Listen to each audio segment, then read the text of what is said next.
Olá, sejam todos muito bem-vindos à nossa live. Hoje nós vamos falar sobre o laudo médico como uma prova vital do direito previdenciário e eu conto com vocês e as suas participações. É preciso que a gente compreenda que o laudo médico é uma prova vital do direito previdenciário. Eu sou Edson Gomes, advogado, e nós vamos trabalhar hoje com essa possibilidade da prova, né, do laudo médico como uma prova vital. O laudo médico, né, ele tem uma fundamentação técnica, né, porque é feito por um profissional que é o médico, né, um profissional liberal, e a gente já falou no vídeo anterior que esse médico ele tem a obrigação de ser o laudo aos seus pacientes, né? E ele ele garante, né? É ele que é o garantidor do benefício junto ao INSS. Então, para que a gente entenda isso, não se aposenta uma doença, não se aposenta ou não se paga um benefício a uma doença. Mas é a incapacidade, e é por essa incapacidade, né, que essa doença gera que se paga o benefício, seja ele por incapacidade permanente, ou seja ele por incapacidade temporária. A doença é diferente de incapacidade. Então é muito comum que você tenha alguns laudos que apresente apenas o diagnóstico, apenas o CID, então, CID-tal, né? O nosso foco jurídico como advogado é a gente provar o impacto dessa doença, dessa patologia, nas atividades habituais do segurado. Como que essa doença tem impactado a vida do segurado? Tem o impedido de fazer, de realizar as suas atividades diárias. E aí a gente cria, né, a gente percebe que há um nexo, né, porque a condição imposta pela doença impede que este segurado exerça suas funções específicas.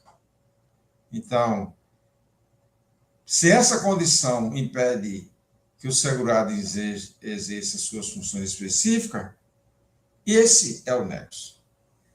E o que é que vai ser o laudo? O laudo vai ser a ponte entre a doença, né, entre a patologia clínica, e o direito social. Que direito social é esse? O benefício previdenciário. Seja ele, como eu já disse, temporário, ou seja ele apenas um direito, ou seja ele um direito permanente. O que é que precisa para se ter um laudo perfeito? Qual o melhor laudo que a gente pode encontrar e que a gente fica, digamos assim, feliz quando a gente recebe de um médico um laudo? Primeiro que ele tenha a identificação do médico, você consiga identificar quem é o médico. Doutor Edson, e se tem laudo sem identificação? Existe. Chega para nós laudo sem identificação. Essa identificação corresponde ao nome do médico, o CRM, a especialidade desse médico, porque muitas das vezes você tem um paciente com uma doença pulmonar e o laudo é o do reumatologista. Então, quando você chega no INSS com o laudo do reumatologista testando uma doença pulmonar, o INSS, o perito do INSS, de primeira mão vai contestar, porque não é a especialidade desse médico, né? Esse laudo também precisa ter um histórico, trazer o histórico da vida desse paciente, né? A evolução da doença, o tratamento que já foi realizado, quando deu-se início à incapacidade, né? E esses dados eles são fundamentais para o cálculo, por exemplo, dos atrasados. Quando você sabe que começou, por exemplo, a incapacidade, você calcula os atrasados a partir da incapacidade. E alguns dispositivos, né, percebe-se que se algum dispositivo de lei que determina que para ter um determinado direito previdenciário, um direito social, a incapacidade tenha que ter uma quantidade de tempo, uma quantidade X de tempo. Tá? Esse laudo também precisa ter um prognóstico, a estimativa de tempo de recuperação ou a indicação de irreversibilidade, ou seja, esse paciente ele agora é crônico, ele não tem mais retorno, né? Ele está com uma doença que não tem mais solução no campo médico. Você vai ter paliativo, você vai diminuir a dor do paciente, você vai dar uma vida mais confortável a ele, mas para o exercício da profissão, ele não tem mais como exercer essa profissão. E um terceiro e um último ponto do laudo é que ele tenha legibilidade, seja legível, né? E que ele tenha data atualizada. Não adianta você trazer um laudo de 5 anos para trás. Não adianta você chegar com um laudo de 3 anos para trás. Você está dando entrada agora, o laudo precisa ser atual, né? Ter pelo menos ali 60 dias, 30 dias. Não pode ser um laudo que tenha se perdido no tempo.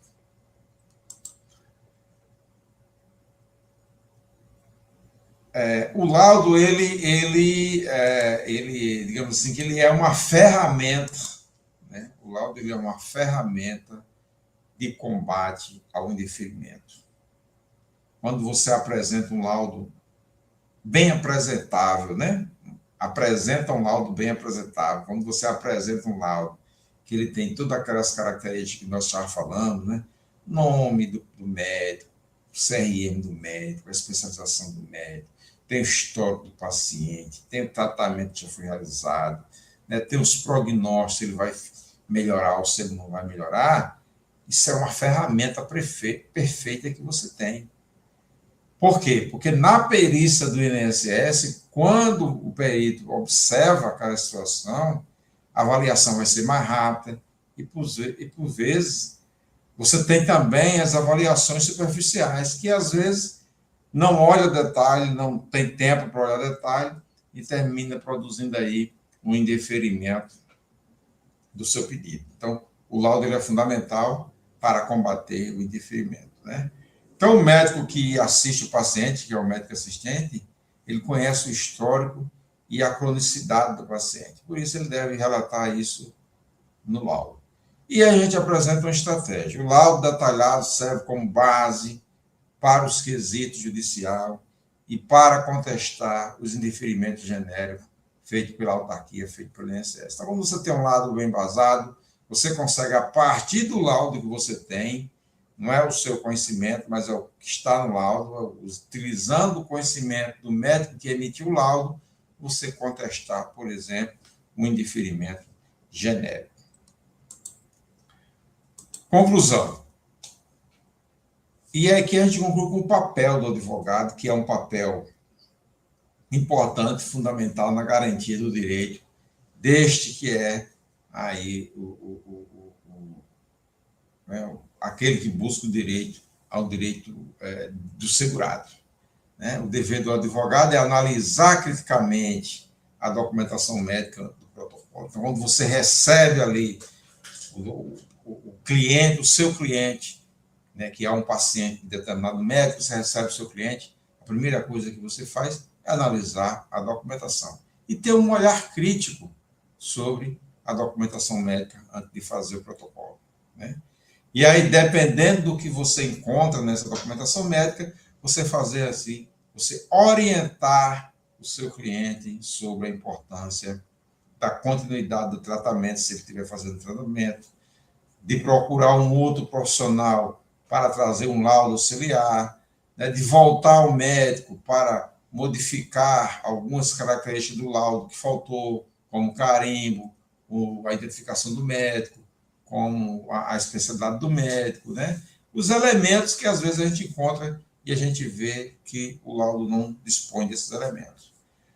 A justiça previdenciária começa com uma prova técnica e incontestável. Que prova é essa?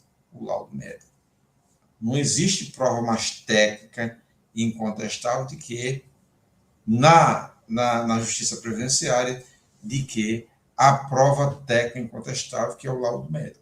Então, é importante que a gente tenha um laudo médico bem feito, né, para que a gente possa apresentar esse laudo médico junto com todos os outros documentos que são aí, que compõem aí o rol de documentos que precisam ser apresentados, tanto administrativamente, né, numa demanda administrativa, como numa demanda judicial.